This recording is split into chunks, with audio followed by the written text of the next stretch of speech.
reverse the effect of climate change? And this is the very future of our planet. Climate change is real. Greenhouse gas emissions. Warming of the atmosphere. The impacts of climate change are increasing and inevitable.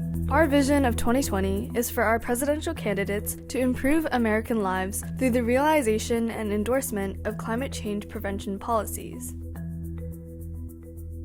Humans have observed our impact on climate and the Earth since the Roman and Greek empires.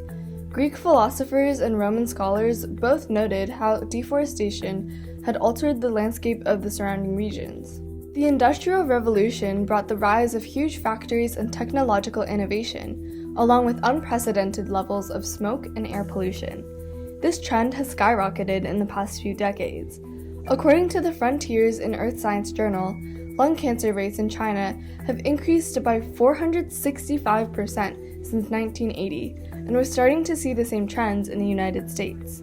We can see more signs of climate change impacting us every day. Increasing heat. It's harder for plants to grow. It shortens the growing season. 25 tornadoes slammed 5 different states. Aedes aegypti mosquitoes capable of carrying the Zika virus. There's a lot of concern about saltwater intrusion. As sea level rises, that water is seeping into what was otherwise freshwater, groundwater aquifers. All of that fresh water will go salty and can't be consumed anymore. That's a problem. And that's a massive problem that we don't have answers to. We can't leave things like this unsolved. With the ability to impact an entire nation and beyond, producing change on this large of a scale needs to start at an international and federal level. It requires coordinated global action and massive coordinated global action, which means this is a governmental issue. If we continue to move forward as we are, conditions will only get worse, and at a much faster pace. Sea levels are rising at an alarming rate of 1/8 of an inch per year, while it is predicted that the entire city of Miami will be underwater within the next 80 years. The consequences we face will only become more detrimental with time, and we will find ourselves, quite literally, having to pay an increasingly larger price.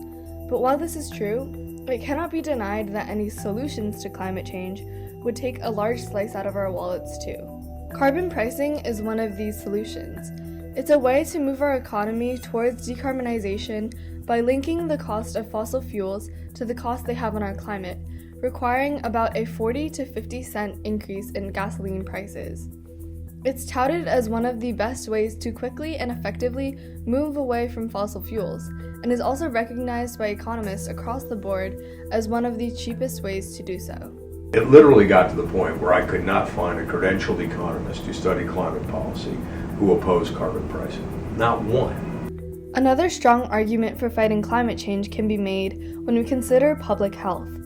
Air pollution is a major concern that is already having tremendous negative impacts on the daily lives of many living in densely populated cities, such as Los Angeles and New York. Natural disasters have also become an increasingly dangerous threat as we see wildfires and hurricanes consume entire states. Fisheries are shifting and dying out that support the primary source of protein for up to 1 billion people around the world is seafood. And so as our oceans change, we're threatening a food source for up to a primary food source for up to 1 billion people. However, there are a few holes in the argument for fighting climate change. Organizations like the American Legislative Exchange Council, the Heartland Institute, the Cato Institute, and the Heritage Foundation all work to disprove unrealistic climate solutions and conspiracies.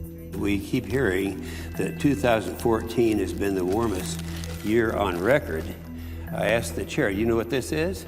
It's a snowball, and that's just from outside here. So it's very, very cold out. A lot of climate change deniers simply don't believe the evidence because they believe it is misconstrued or pushed as part of a political agenda. Studies have shown that conservatives tend to oppose the scientific consensus on climate change, whereas liberals tend to accept it.